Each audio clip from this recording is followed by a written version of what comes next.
Okay, we back in the Bronx. We know that some of you want to know the background on some of the background guys. The street guys who are in entourages as muscle, did time in prison, or put work in on the street. Today, we are dealing. Yo, okay. Wait, how many times I said that? I'm gonna say it 3 more times for you. Okay. So we'll pop your shit with JB, and I'll be JB, of course. I do interviews, prison interviews, CO interviews, reactions. And this is a Word on the Street video right here.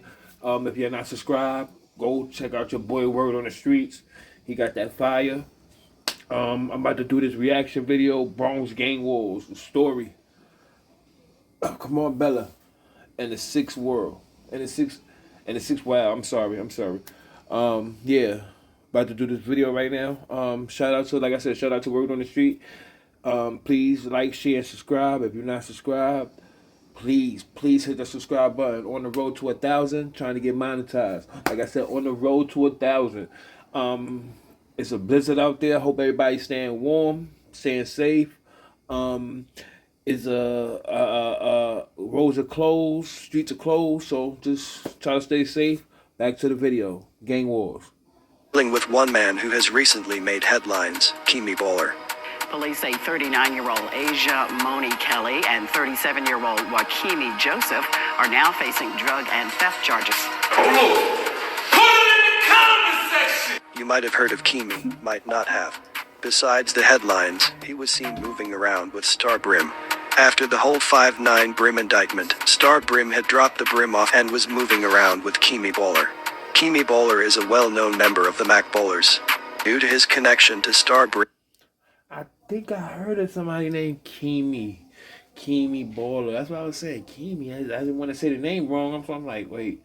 But I think because I seen that shit where he was like not doing security for Starbrim, but he, you know what I mean? Like any nigga had something to say, he was stepping up to the plate. Like, but shout out to Keemi Balla, shout out to Starbrim. Y'all hold your head, man. he would find himself in the presence of Cardi B. He would be around other influential people from the Bronx as well. When you're coming up, and you gain a reputation in the streets, whether you're a gangster, ball player, dancer, rapper, you can either maintain your status or fall off. It's like 50 Cent said, damn homie, in high school you was the man homie, what the F happened to you? Everybody takes losses, and you have to take some to really appreciate your wins. When it comes to the streets, it's a revolving door of crime, betrayal, pain, gains, losses and jail. Let's get into the life and crimes of Keemi Balla. Keemi Balla was born in the Bronx in the summer of 1988. He resided with both parents, 2 older brothers and, eventually, 5 younger brothers, in a 1-bedroom apartment in the South Bronx. His father was reportedly an intimidating figure within the community, and often got into altercations. From a young age, Keemi was aware of his father's reputation. By some accounts, it seems that his father also kept guns in the home, and otherwise participated in illegal activity to ensure that the family was supported. There was food on the table, appropriate clothing, and other basic necessities. Aside from the negativities within Keemi's home, the environment in the South Bronx was chaotic and unpredictable. The area struggled to deal with the overwhelming surge of violent crime, which for the entirety of the 1970s and 1980s, made South Bronx the murder, assault, robbery, aggravated assault and arson capital of America. The area was then heavily impacted by the crack epidemic that began in the mid-1980s. From a young age, Keemi was aware of what happened in his neighborhood. Killings, shootings, violence, robberies, you name it, it happened in his neighborhood. Although his mother tried to shield him from what happened, it was impossible to avoid. It was all just right outside. Despite the extreme negativities of Keemi's home life and neighborhood, he began school on time. He attended CES 90, George Meany School, for preschool through the 5th grades. Keemi recalled a difficult transition to his educational career because of ongoing violence. There were fights and people on the corner selling drugs. Sometimes you would hear gunshots in class or look out the window and see people chasing someone with guns. Despite the distractions, Keemi was reportedly an intelligent student who tried hard. He and his brother, Fresh, knew that their mother was strict about school and involved in the boys' early educational careers. Keemi advised that his mother made sure to discipline him and his siblings if they did not do well in school. If he did not get A's in his classes, he would not be allowed to go outside. Keemi Balla had to study his schoolwork and complete chores, such as washing the dishes. His mother also used physical discipline, but never crossed a line into abuse. As Keemi grew older, the violence around him turned personal. He recalled several instances when an older man from the community chased him and his brother as they walked to and from school. "We didn't know this person or why he was chasing us," Keemi said. "It was scary." After it happened multiple times, Keemi told his father, "He came to school with us so he could show that guy who he was." After a confrontation, Keemi, his brother, and his father turned to walk away, and the man shot his father. He was right there when it happened, right by the school. People were scattering everywhere. His father was hospitalized, and the man was arrested. That traumatized Keemi. His dad tried to shrug it off like it was nothing, but Keemi didn't want to go to school anymore. Following that incident, Keemi required a professional intervention to help him process the trauma. But he did not receive any, nor did his family talk to him about what he went through. It was just like something that happened and that was that. Due, in part, to this trauma, Keemi was left back in the 4th grade, but still tried to do well in school. He was smart and his teachers liked him. Following his completion of CES 90, Keemi progressed to junior high school 145, where he remained for the 6th through 8th grades.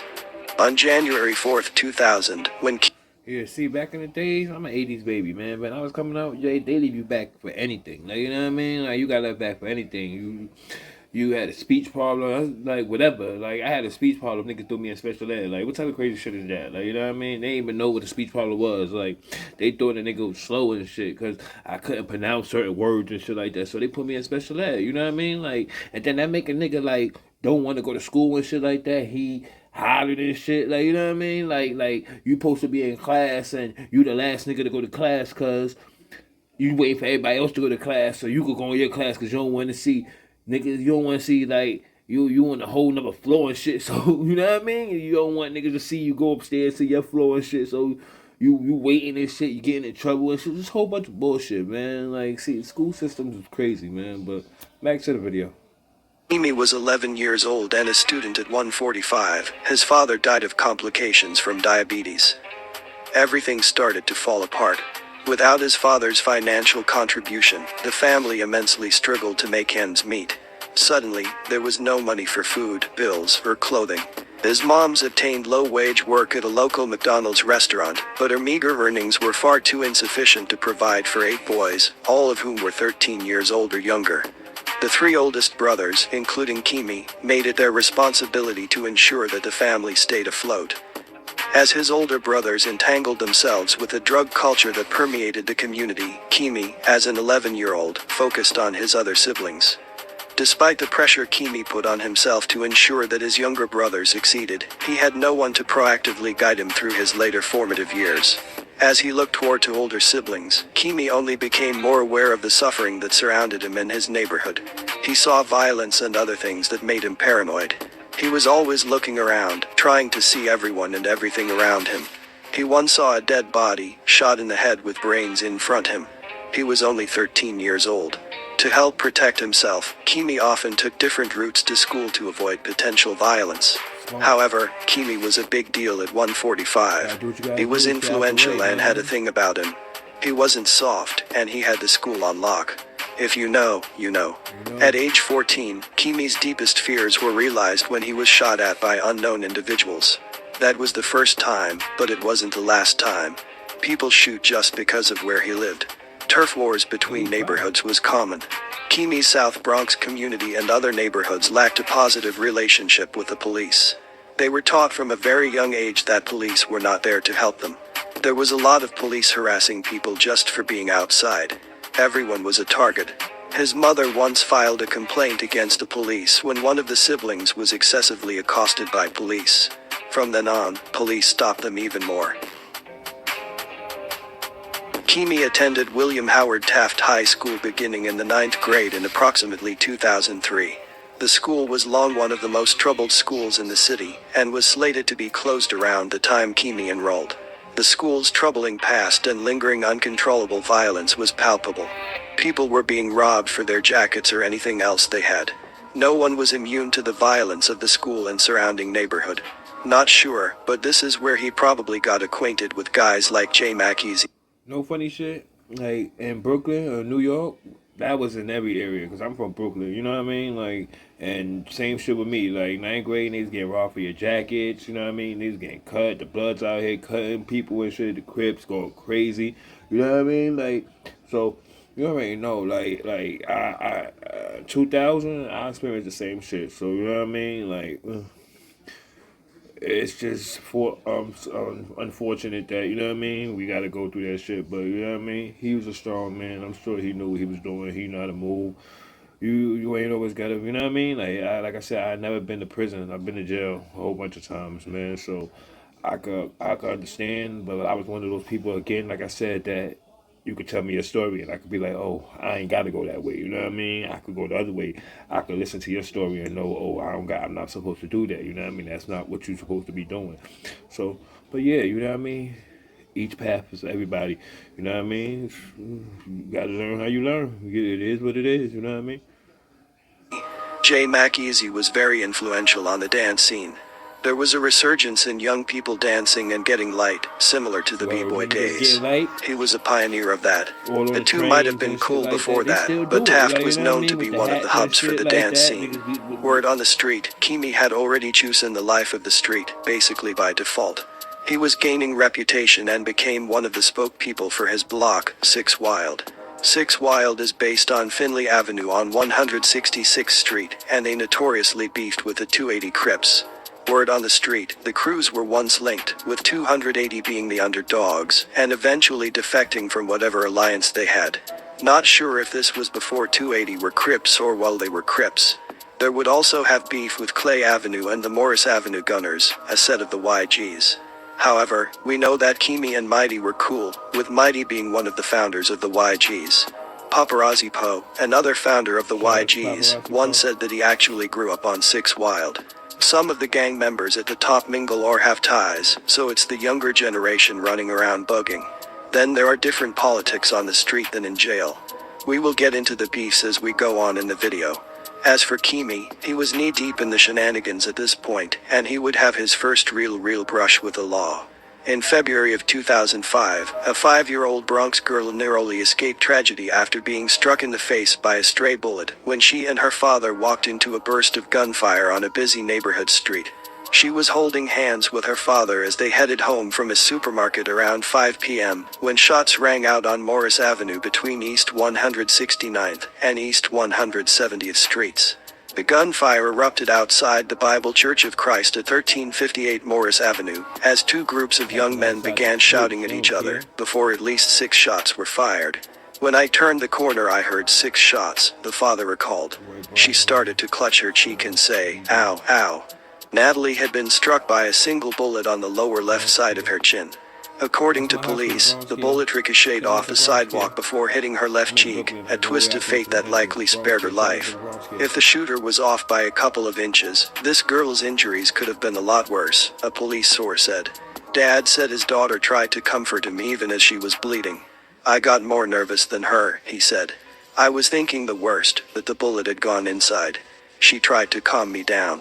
She was telling me, "I'm all right, Poppy." It was the luckiest day of my life. In the chaos, Ramo scooped up his daughter and rushed into a nearby alley, shielding her with his body until the gunfire stopped. There, he saw blood on his little angel's face and feared the worst. Natalie was taken to Lincoln Hospital, where she was treated for the facial wound and later released. By evening, she was back home with her family, sporting a small bandage on her cheek and sitting on her father's knee. I got shot, the kindergartner said matter-of-factly. It burned. She admitted the ordeal made her feel nervous. Her mother embraced her daughter tightly. She's my brave little girl, she said. Dad believes divine intervention played a role in his daughter's survival. The shooting was in front of a church, and she's okay, he said. God was looking after me. I think God was looking out for her from the church. Police canvassed the neighborhood late into the night searching for the shooter. For the family, the terrifying episode ended in relief rather than heartbreak, a close call that could have had a far more devastating outcome. On March 30th, cops arrested Keemi, who was 16 at the time. It was said that he made incriminating statements.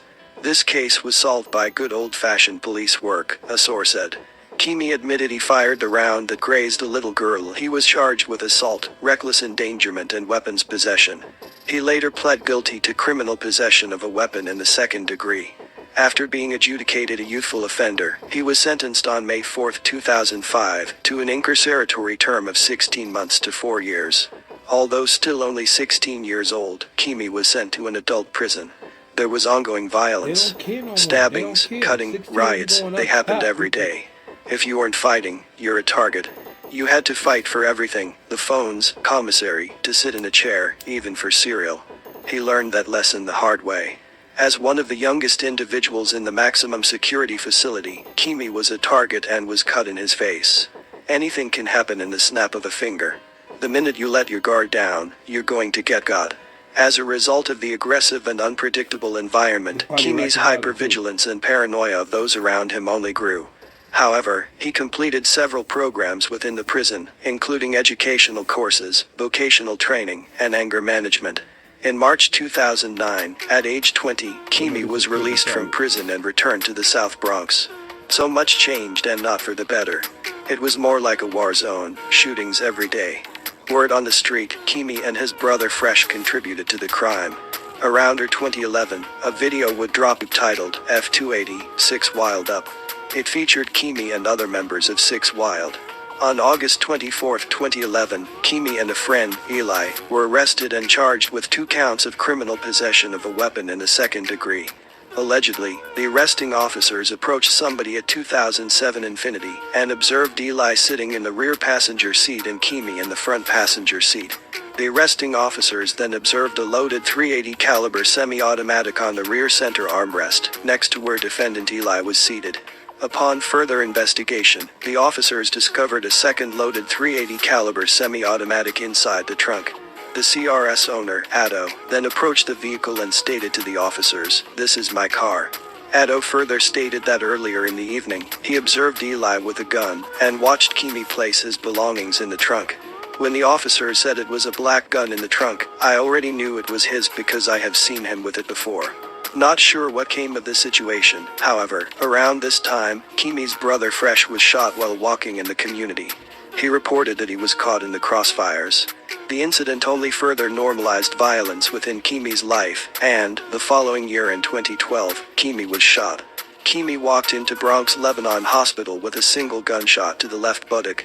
Up until this point, there was crime, money, partying and woman. This was the life. Keemi had become one of the most prolific members of 6 Wild. They are one of the more known Mac Bowler neighborhoods in the Bronx, like Webster. Here he is with French Montana. When you mentioned any hood, there were a few people that stood out, and Keemi was one of those guys. Keemi was arrested in June 2013 at age 24. This was a part of the sweeping 6 Wild indictment. Let's do a little background on that. Man, them youngins is dummy, and they do as I say. In the hood, flipping onions, hit my youngins with packs. It looked like a Smack DVD. Who remember the Smack DVD? In 2016, New York City Police Commissioner Raymond W. Kelly and Bronx District Attorney Robert Johnson announced the arrest and indictment of 11 leaders and members, ranging in age from 19 to 24, of a violent drug-dealing street gang, 6 Wild. Jamaica Joseph, aka Fresh, and his brother Keemi Joseph, aka Problem, were already in custody on prior charges filed by the Bronx District Attorney's Office. Jamaica Joseph was arrested on October 4, 2012, at 1041 Finley Avenue, where police seized 2 ounces of cocaine at the time of the arrest. During the course of the investigation, police seized 2 firearms from juveniles associated with 6 Wild. The gang amassed large quantities of narcotics and cash through violent home invasion robberies, in which victims were severely beaten. The 58-count indictment charges the defendants with conspiracy to commit attempted murder, robbery, assault, narcotics and weapons possession and sales, and substantive counts of robbery, burglary, assault, menacing, strangulation and drug possession. 3 firearms were seized in the course of the probe. 6 Wild operates in the Morrisania section of the Bronx, from around Clay Avenue to College Avenue, and from East 165th Street to East 167th Street. During the course of the conspiracy, members of Six Wild were involved in at least a dozen retaliatory shootings stemming from turf battles with rival groups, such as the 280 Crips. On July 28, 2011, a member of Six Wild fired into a crowded restaurant where members of 280 were gathered. The gang used two adjacent buildings at 1041 and 1055 Finley Avenue as their base of operations, and as stash locations for narcotics and firearms respectively. Members of Six Wild are believed to have carried out approximately 2 home invasion robberies each month during the course of the 2-year conspiracy. The indictment charges 6 Wild members with conspiracy charges for these robberies, as well as substantive counts to 3 robberies that took place in February 2012. Jamaica Joseph is charged in all of the 3 robberies of innocent victims that took place in February 2012. Dashin Hill, Lionel Johnson and Keemi Joseph are charged in 2. In plotting these robberies, gang leaders attempted to collect information about suspected stash locations used by cocaine and heroin dealers. Female juveniles associated with Six Wild assisted in this process. Under gang leaders' direction, a female would befriend the intended victim in advance of the planned robberies and learn what she could about drugs, money, and the best time to strike. Then, on the day... See? Never put it past a female, bro. People be thinking females ain't out there doing what they doing. They out there, man. Like, don't get it twisted. Not all females is like that, you know what I mean? Shout out to my loved ones and shit. Shout out, you know what I mean, to the ladies, my lady. But it's some out there that's, you know what I mean? Like, or they your ass real fast. Like, you know what I mean? Leave your ass sitting in the hallway, like, you know what I mean? Hop in your car and be gone. You won't, you know what I mean? Be careful about some of these females out there who y'all messing with, man. Not all pussy good pussy. You heard me? Of a robbery, the same female associate helped the robbers gain entry, in some cases texting the robbers from inside the target location. The robbers carried stolen bags by designers Gucci and Louis Vuitton to the robbery locations in order to transport the loot. Once inside the location, members of Six Wild typically held a gun to the victim's head and threatened to shoot if their demands for drugs and cash were not met. In each of the 3 February 2012 robberies, the victim was beaten and in some cases choked. The robbers stole cash, jewelry, cell phones, and other valuables. In one robbery of an innocent victim on February 7, 2012 in the Bronx, Jamaica Joseph and other gang members set out to rob a drug dealer, but encountered the man's brother instead. The brother was not involved in the drug trade, and there were no narcotics in the residence. Nevertheless, the robbers held a gun to the brother's head, and then beat him unconscious with a heavy frying pan and a door ripped from an entertainment center. They stole bags, jewelry, clothing, and money. The robberies of innocent victims were reported to the police. In addition to witness testimony, private security cameras recorded activity in 2 of the robbery locations. Video surveillance shows the robbers going in and out at the time of the crime. Facebook messages and text messages from participants' phones corroborate this evidence. When drug dealers were targeted, members of Six Wild stole large quantities of narcotics, in addition to cash and other valuables. One of the larger hauls consisted of 3 kilos, 6.6 pounds, of cocaine. Following the robberies, members of Six Wild would repackage the narcotics and distribute the drugs among members of the gang for resale. Other stolen property, such as cash, jewelry, cell phones, and computers, was either distributed among gang members or sold. Members of Six Wild held regular meetings at 1041 and 1055 Finley Avenue, where they discussed making money, the purchasing of weapons, and disputes with rival groups. Six Wild was engaged in at least a dozen violent confrontations with rival groups during the course of the conspiracy, including a gang known as 280, and associated groups, Clay Avenue Boys and Morris Avenue Gunners, during the course of the investigation. And the majority of the retaliatory shootings took place in the Bronx, while at least one took place in Harlem. Communal firearms were controlled by gang leaders, who directed juveniles and female associates to transport the weapons from place to place. Police seized 2 firearms from juvenile associates of Six Wild during the investigation. Weapons were also stored at 1055 Finley Avenue, the home of defendants Dante Sheard.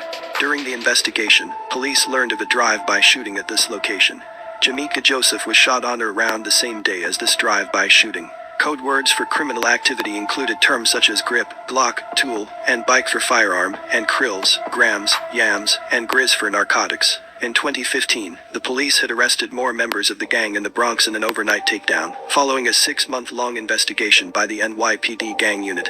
2 major homicides that gang members allegedly committed included the December 2014 death of 27-year-old Timothy Hairston, who was shot multiple times outside a pharmacy on 165th Street and College Avenue, and the May 2015 shooting of 14-year-old Christopher Duran. The members also stand charged with crimes for 5 non-fatal assaults, one of which was a stabbing. The rest were shootings. One of the indictment charges is that Cesar Rivera, aka Cess, the leader, posted a hip-hop anthem to Facebook allegedly describing how they hustle young gang members to do most of the action, as they would supposedly not face as much prison time. Another member of the gang, Travis Block, 28, used a gun to pump 16 bullets into 14-year-old gang rival Christopher Duran as he walked to school a month later. Authorities eventually tagged Jeremiah Thomas, 16, as Block's accomplice in Duran's killing instead. Suspected that Block was exacting revenge against Duran's 17-year-old brother. Travis Block was arrested in Binghamton on accusations of selling marijuana. Cops did a records check and found Block was wanted for murder of Christopher Duran in New York City. Christopher, aka Joppy, had 5 previous arrests and was part of the notorious 280 gang. They said Block was a career criminal with 29 priors and arrests dating back to age 10, and that he wore a red bandana on the day of the slaying. He got 50 years to life. In recent times, there had 50 years to life. While detained as a part of this indictment, Keemi was again arrested in April 2015. He was convicted of attempted robbery in the first degree and at age 10, he got 50 years to life. What type of bullshit is that? Like, you know what I mean? Like that's crazy, yo. Y'all stay out of trouble, man. Because they will put your ass behind them bars and forget about you, you know what I mean? Everybody, you know what I mean? Out of sight, out of mind. I think that's what I might get on my shirts. Because I got the popular shit with JB. I might get this, the logo. Out of sight, out of mind. Tell me what y'all think in the comments, man. Out of sight, out of mind. Is what y'all think. attempted conspiracy in the second degree, respectively. He was sentenced to an incarceratory term of 7 years on the first case, and 4 to 8 years on the second to run concurrently. While serving his time, Keemi continued to experience hypervigilance as he was thrust into yet another violent environment. He was the victim of a slashing in October 2019, for which he received upwards of 20 stitches. He now has a scar running from his mouth to his ear. Furthermore, in approximately 2019, Keemi learned that his youngest brother was shot in the head and lost an eye. Keemi was still incarcerated at the beginning of the COVID-19 global health pandemic that shut down New York and much of the rest of the world, starting in March 2020. According to a report, conditions inside, including many people sleeping 40 or 50 to a room, with limited or no access to soap and no ability to create social distance, make it impossible for people to protect themselves. He contracted the virus in March 2020, and recalled a period of approximately 2 weeks when he had no sense of smell or taste, had a cough and body fatigue, and a fever. Keemi was released from custody in June 2020. He was paroled to a former girlfriend's home in another section of the South Bronx. Hey, what's up? Yeah. Yeah, you see what's going on, man. We here. Yeah. Transitioning to his newfound freedom after being detained for the better part of a decade was difficult. Things change so much in 8 years. There are new people, new buildings, technology is different. Furthermore, many of Keemi's brothers had their own families and children. He came home an uncle.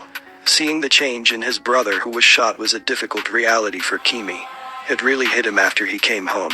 1 week later, he and a female friend were in a vehicle when they were forced off of the road and shot at, possibly by the same individuals who shot his brother. Needless to say, no arrests were made in that case either. Thankfully, both Keemi and his friend escaped unharmed. On July 21, 2020, less than 1 month after Keemi Balla was released from state custody, Keemi Balla was arrested in the vicinity of 165th Street and Finley Avenue in the Bronx, in possession of a .22 caliber firearm. Approximately 2 weeks before Keemi Balla's arrest, several NYPD officers received electronic notification that Keemi Balla had recently been released on parole. The notification included, among other things, a photograph of Keemi Balla. After learning of Keemi Balla's release, NYPD officers were also informed that Keemi Balla was on parole, and that his parole conditions included, among other things, an 8 p.m. curfew and a ban on alcohol consumption. On July 21, 2020, at approximately 10 p.m., NYPD officers observed Keemi Balla in the front passenger seat of a parked SUV on Finley Avenue. The officers, recognizing that Keemi was out after curfew in violation of the terms of his parole, approached the vehicle Keemi Balla was sitting in. Simultaneously, Keemi Balla appeared to remove something from his waist with his right hand and push it down towards the floor of the vehicle. Keemi Balla continued to reach towards the floor despite being instructed to stop. Eventually, the officers grabbed Keemi Balla's arms to prevent him from reaching and removed him from the vehicle. The officers placed Keemi Balla in handcuffs and observed the floor of the vehicle where Keemi Balla was sitting, but found nothing.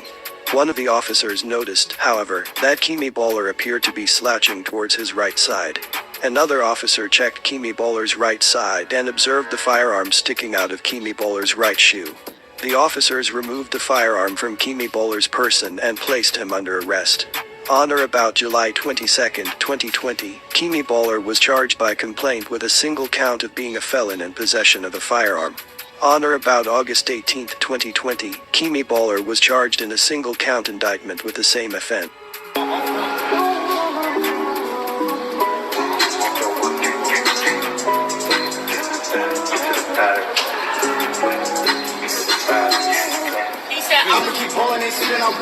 We believe that Keemi did some time for the firearms offense. Shit me? Shit me? We outside. We outside. We outside. We outside. We acting fucking bad. Shit me? What are they talking about? At one point he was running around with starved rim. Outside. I'm gonna niggas block something out. What's up? What's up? I'm outside, nigga.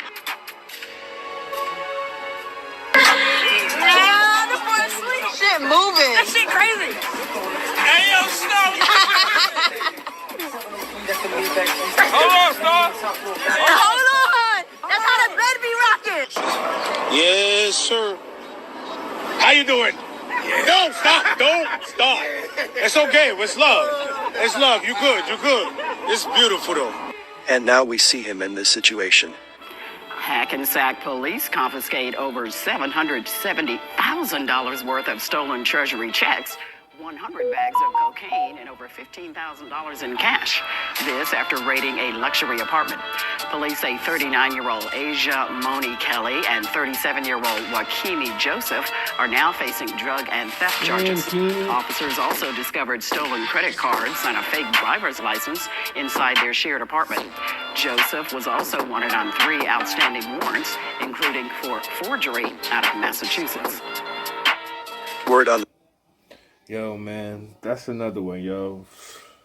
Yo, what I gotta say is, man, try to stay out the streets, man. Try to go to school, listen to your parents, man. Listen to your loved ones, like cartoons say, or not cartoon no more. Tony say, love your loved ones. Tell the people you love them. And y'all have a blessed night. This your boy Pop Your Shit again with JB, and I'll be JB, of course. Please, please, please like, share, and subscribe. Please, again, like, share, subscribe. On the road to 1,000, trying to get monetized. It's on the road to 1,000, you know, trying to hit that bid. You heard me? I'm out.